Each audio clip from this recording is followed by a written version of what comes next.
আমি দেখেছি বাংলাদেশে অবজারভেশন করে দেখেছি শিক্ষার্থীদের যখন মোটিভেটেড হয় মনে হচ্ছে পুরো ডিকশনারি শেষ করে দিবে আজকে। হ্যাঁ, মানে সেই হাইলি মোটিভেটেড। 2-3 দিন পর যখন দেখে যে 50-60টা ওয়ার্ড মিনিং হয়ে গেছে, দূর কি পড়ে আমি পরে দেখা যাবে, শেষ, টাটা বাই বাই। একটা দুইটা করে শিখবো। আজকে মনে করে শিখলাম একটা ওয়ার্ড ডিসপোজিশন। কি বলতো? ডিসপোজিশন। ডিসপোজিশন মানে হচ্ছে স্বভাব। কি বলতো? স্বভাব। তাহলে আমাকে এখন এটা দিয়ে বাক্য তৈরি করতে হবে। আমাদের প্রিন্সিপাল স্যারের স্বভাব খুব ভালো, এটা দিয়ে একটা বাক্য তৈরি করি। তাহলে the disposition of principal sir is very good. পারবা না এরকম বাক্য তৈরি করতে?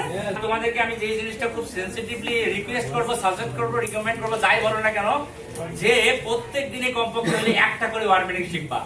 কারণ তুমি যদি ইংলিশে দক্ষ হতে চাও, ইংলিশে দক্ষ হতে চাইলে তোমাদের অবশ্যই অবশ্যই ওয়ার্ড মিনিং জানতেই হবে। ঠিক বলেছো। বিকজ আমার পেজ থেকে প্রত্যেকদিন একটা পেজ আমি আপলোড করি ইংলিশে। কে কে দেখছো এটা হাত তোলা দাও। শুধু দেখতে চলবে না, মধ্যে অলস সময়ে প্রত্যেকদিন 10টা করে ওয়ার্ড শিখো, তোমার কাজে লেগে যাবে।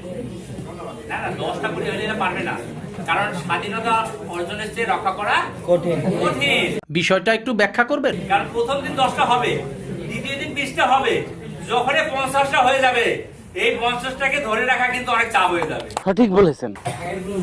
আগের গুলো দেখবো সব ডিলেট হয়ে যাচ্ছে, ওরা শিখে আসছে। ডিলেট হয়ে যাচ্ছে। না, আমি দেখেছি বাংলাদেশে অবজারভেশন করে দেখেছি শিক্ষার্থীদের যখন মোটিভেটেড হয় মনে হচ্ছে পুরো ডিকশনারি শেষ করে দিবে আজকে। হ্যাঁ, মানে সেই হাইলি মোটিভেটেড।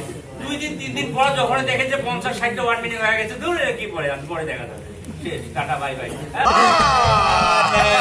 এটা করা যাবে না, ধৈর্য ধরে শিখতে হবে। এই জন্য ধৈর্যের ফিলোসফিটা হচ্ছে একটা দুইটা করে শিখবো, এবং সেই একটা দুইটা ওয়ার্ড মিনিং আমি প্রত্যেক দিনে প্র্যাকটিক্যালি ইউজ করব, ওইটা দিয়ে বাক্য তৈরি করব। হ্যাঁ, আজকে মনে করে শিখলাম একটা ওয়ার্ড ডিসপোজিশন। কি বলতো? ডিসপোজিশন। ডিসপোজিশন মানে হচ্ছে স্বভাব। কি বলতো? স্বভাব। তাহলে আমাকে এখন এটা দিয়ে বাক্য তৈরি করতে হবে। আমাদের প্রিন্সিপাল স্যারের স্বভাব খুব ভালো, এটা দিয়ে একটা বাক্য তৈরি করি। তাহলে the disposition of principal sir is very good.